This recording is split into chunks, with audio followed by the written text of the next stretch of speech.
Fala galera, vamos para mais uma aula do nosso canal. Hoje falaremos sobre dilatação.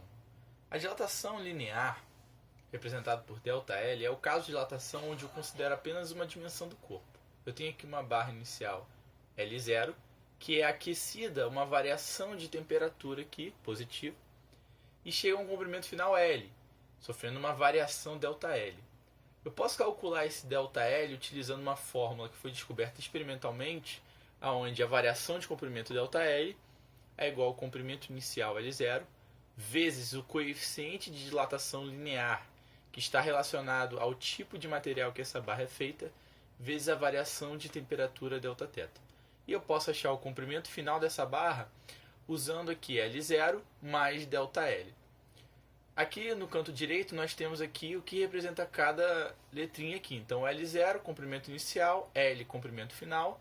O alfa é o coeficiente de dilatação linear, como eu disse, está relacionado ao material que você está usando na barra. E Δθ, a variação de temperatura.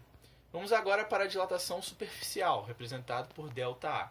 Nós temos aqui uma área inicial, tipo uma chapa de ferro ou algo do tipo. Ela sofre uma variação de temperatura positiva e chega até uma área final. Então ela sofreu uma variação de superfície. Essa variação de superfície ΔA vai ser calculada por uma fórmula similar à de dilatação linear, só que aqui a gente vai usar ΔA igual à área inicial, que é esse A0, vezes beta, que é o coeficiente de dilatação superficial, vezes Δθ, que é a variação de temperatura. Eu posso achar a área final da barra usando a área inicial mais a variação de área. Aqui nós temos o que representa cada letrinha, então A0, a área inicial, a área final, e o beta, coeficiente de dilatação superficial. O ΔA eu já sei que é a dilatação superficial e o Δθ eu já sei que é a variação de temperatura. E aqui o beta ele é calculado com 2 vezes alfa.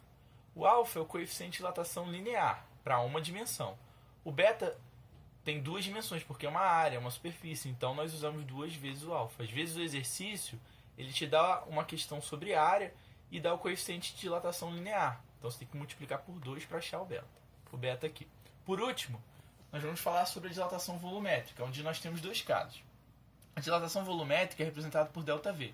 Eu tenho aqui um cubo que sofre uma variação de temperatura Δθ, né? Inicialmente ele tem um volume V0 e passa para um volume V final, aonde essa variação é uma fórmula similar também. Ela vai ser calculada como V0, que é o volume inicial, vezes γ, que é o coeficiente de dilatação volumétrica, vezes a variação de temperatura que esse corpo está sofrendo. O γ vai ser representado por 3 vezes alfa. Aqui eu desenhei γ, mas vou fazer uma pequena correção aqui. É alfa porque o γ está ligado a volume, então tem 3 dimensões. E o alfa é uma dimensão, então 3 vezes alfa. E para achar o volume final, a gente usa V0 mais a variação de volume.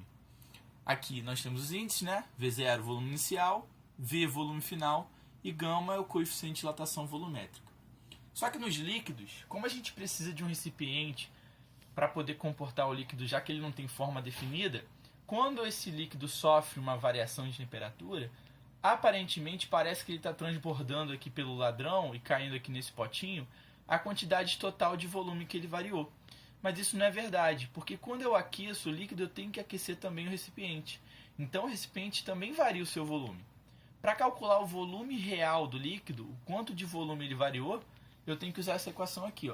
A variação de volume real do líquido é a variação aparente do líquido, ou seja, quanto que caiu aqui no potinho do lado de fora, mais a variação do recipiente, ou seja, quanto que o recipiente aumentou. E aí sim eu consigo calcular a variação real do líquido. A gente vai usar a mesma fórmula lá, ΔV é igual a V0 γ Δθ. E um dado é que o coeficiente de dilatação real do líquido vai ser igual ao coeficiente de dilatação aparente mais o coeficiente de dilatação do recipiente. Só preste atenção, galera, nesse conteúdo ao coeficiente de dilatação, porque a questão geralmente dá o coeficiente linear e você tem que multiplicar, se for superficial, por 2, se for volumétrico, por 3, para achar o respectivo coeficiente. Valeu, galera. Esse é mais um vídeo do nosso canal Física Descrita com o professor Daniel Matheus.